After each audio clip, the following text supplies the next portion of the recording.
Bien, ahora vamos a ver la parte de validación de grupos. Entonces, para validar grupos propuse tres actividades. Una prueba T para 2 clústeres generados, que fue lo primero que hicimos. Posteriormente para 3 clústeres generados, que fue lo que hicimos el cálculo de que nos resultaron tan bien, pero vamos a realizar el cálculo para ejercitar ANOVA. Y posteriormente un chi cuadrado con los 2 clústeres generados, o sea la cantidad óptima, contrastando con nivel socioeconómico. Entonces ahora vamos a ver, y lo que vamos a hacer es empezar a propiamente hacer la prueba T contrastando los últimos clústeres generados, que fueron los de dos clústeres, con edad.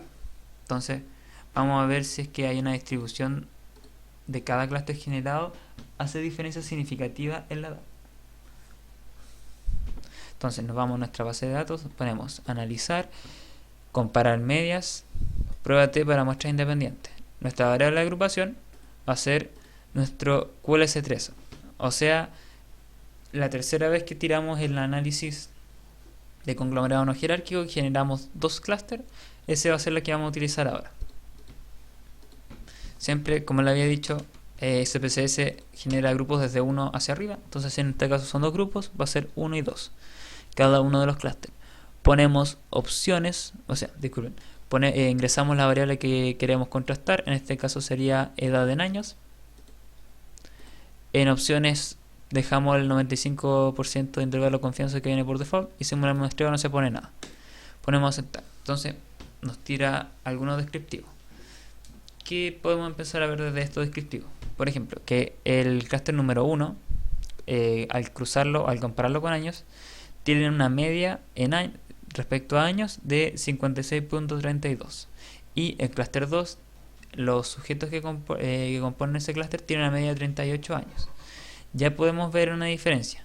Como bien habíamos visto antes, el clúster 1 tiene valores más altos, que sería no utilizar tanto ciertos medios de comunicación. Entonces podemos ver que hay una tendencia en edad, que quienes tienen más edad tienden a utilizar menos medios de comunicación que los que pertenecen al clúster 2, que tienen una media más baja de edad. Entonces podríamos muy preliminarmente decir que al parecer los clústeres hay una diferencia significativa por edad, así como hipótesis, todavía no vemos los resultados de prueba T, y que en el caso del clúster 1, que son personas que en promedio tienen mayor edad, son las que menos utilizan medios de comunicación. Eso es solo como una hipótesis. Ahora vamos a ver si es verdad o no. Entonces nos pasamos al cuadro de prueba T de muestras independientes. Vemos que la prueba de igualdad de varianza es de 0.4, o sea, se asumen varianzas iguales dentro del cálculo.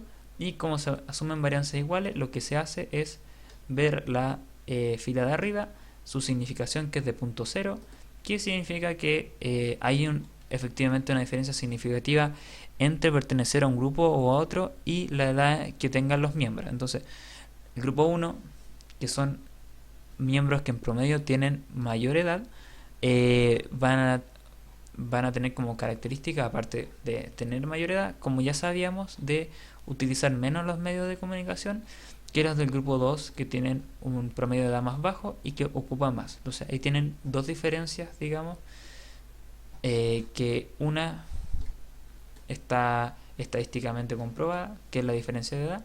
Entonces a partir de eso pueden ir viendo cómo sus clústeres realmente existen en la realidad y no solamente son un artificio estadístico.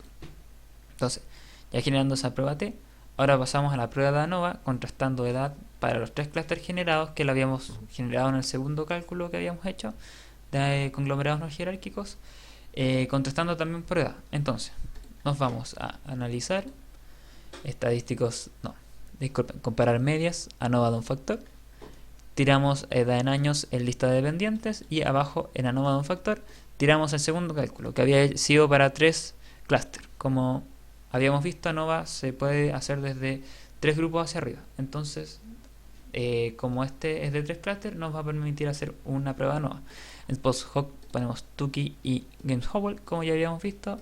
Opciones ponemos que nos dé la prueba homogénea de varianzas, y en simular muestreo no se pone nada. Y podemos pegar para guardarlo en nuestra sintaxis, que a veces se me olvida. pero la idea siempre es ir guardando todo en sintaxis. Y hacemos un espacio, ponemos un asterisco y ponemos, no sé, ANOVA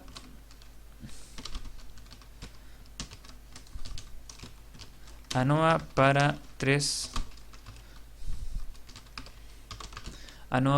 clusters. Entonces ahora lo tiramos, lo ejecutamos y nos va a dar, por ejemplo, en estadístico del event, nos va a dar bajo 0,5, por lo cual no se asumen igualdad de varianzas. La diferencia, es decir, la prueba ANOVA en sí nos da una significancia de 0,0, o sea, hay una diferencia significativa entre pertenecer a cada grupo y edad. Y la prueba post-hoc vamos a usar James Howell como no nos salió que no había igualdad de varianza, la que usamos es la de abajo. Y podemos fijarnos, bueno, voy a ennegrecer la de arriba mejor, la que vemos es la de abajo. Y se puede ver la diferencia entre cada grupo. Por ejemplo, entre el grupo 1 y 2, o sea, clúster 1 y 2, hay diferencias significativas en relación a edad. Entre el 1 y 3 también, y así, etcétera. Donde no hay diferencias significativas, por ejemplo, entre el clúster 2 y el 3, que no es significativa la diferencia de edad, puede deberse a que las edades entre ambos clústeres son más o menos parecidas. Entonces, en esa no se fijó que no era significativa la diferencia. Pero si se dan cuenta, entre los demás grupos de variables sí, entre las demás relaciones de variables sí, entonces SPSS a partir de su base, su entramado estadístico que tiene detrás, es finalmente hacer la decisión de que en general hay la suficiente heterogeneidad dentro de las variables para decir que se debe más clasar y que globalmente es significativa esa diferencia. Entonces, ya teniendo eso, tenemos lista la prueba de ANOVA contrastando los 3 clústeres generados, que era solamente por hacer un ejercicio porque ya sabemos que 3 no es la cantidad más óptima. Y finalmente generamos una prueba de Chi cuadrado contrastando con nivel socioeconómico. Entonces, como ya había dicho, lo íbamos a hacer para los 2 clústeres generados finales donde se le habían sacado 2 variables para que quedaran mejor hechos, entre comillas, los clústeres. Entonces, generamos una prueba Chi cuadrado con nivel socioeconómico. Entonces, nos vamos a analizar estadísticos descriptivos, tablas cruzadas. En columnas ponemos los clústeres generados. En este caso serían los últimos, el cálculo 3, que habíamos generado 2 clústeres. Y en filas vamos a poner la variable de nivel socioeconómico, GS visual ajustado.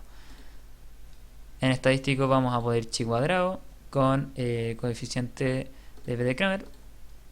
Casillas vamos a poner observado, esperado y porcentajes columna. Y ponemos aceptar. Entonces, veamos los resultados. Vemos que, por ejemplo, en los que son de clúster 1 son 62 y se esperan 275 casos. Y en el segundo hay muchos más ABC1. El segundo clúster, si no bien recuerdan, son los que más utilizan medios de comunicación, que son mucho más de lo que se esperaban. En relación a C2, los casos, si se fijan, son muchos más. Por ejemplo, son muchos menos de lo que se esperaban. Se esperaba por lo menos el doble de casos y son 118. Y en el caso del clúster 2 también son muchos más que los que se esperaban en relación al estrato C2 en cuanto a la cantidad de personas que hay dentro del clúster. Entonces, ¿qué podemos ir viendo acá? Por ejemplo, la significación es de 0, de Chi cuadrado. ¿Qué significa eso? Que el ser de un clúster u otro tiene una relación significativa si lo comparamos con, es decir, si lo ponemos en relación con el nivel socioeconómico de la gente que incorpora cada uno de los clústeres. Entonces, va a haber como una tendencia. Por ejemplo, al parecer, el clúster 2 acumula mucha más gente de nivel socioeconómico alto, por lo menos 1000 casos entre ABC1 y C2, y que en diferencia del clúster 1, que son quienes consumen menos medios de comunicación, es decir, productos de medios de comunicación, que serían entre los dos casi solo 200 casos, 5 veces menos de lo que son en clúster 2 en cuanto a gente de ABC1 y C2. Y a su vez hay muchas más personas en el estrato D y E de la que se esperan, que el recuento esperado, a su vez que hay muchas menos en lo que respecta al clúster 2. Entonces hay una tendencia a tener gente de sectores más altos en el clúster 2, de clúster donde están los que consumen más medios de comunicación, y menos en los que hay en el clúster 1. Tiene a haber una tendencia de haber más gente de clase baja. Entonces, esa tendencia estadísticamente es significativa, o sea, no es producto solo del azar, sino que hay una tendencia respecto a las características que tienen los sujetos que están dentro del clúster y el nivel socioeconómico al que pertenecen. Y podemos ver que el B de Kramer tiene una significación aproximada de 0,0, o sea, es significativa, y el valor es de 0,5, o sea, hay una asociación más o menos fuerte en lo que respecta a esas dos variables, nivel socioeconómico y el clúster de pertenencia. O sea, se espera de que quienes pertenecen a un clúster u otro tengan una mayor tendencia en cuanto a pertenecer también a cierto nivel socioeconómico y no a otro. O sea, va a influir en la cantidad de personas que se constituyan en cada uno. Entonces, eso sería la lectura final. Cerraríamos la parte del ejercicio número 2 y el extra se lo dejo a ustedes, que no es muy complicado.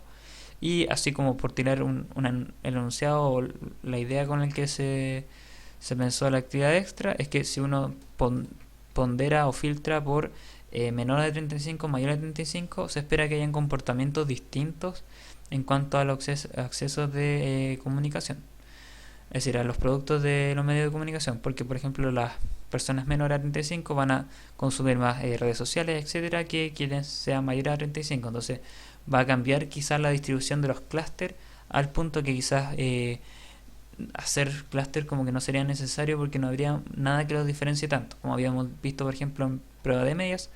La edad ha sido una diferencia significativa entre los dos clústeres que habíamos visto. Entonces si reducimos la edad de las personas que estamos analizando, quizás sea más complicado hacer los cálculos. Eso ya se los dejo a ustedes.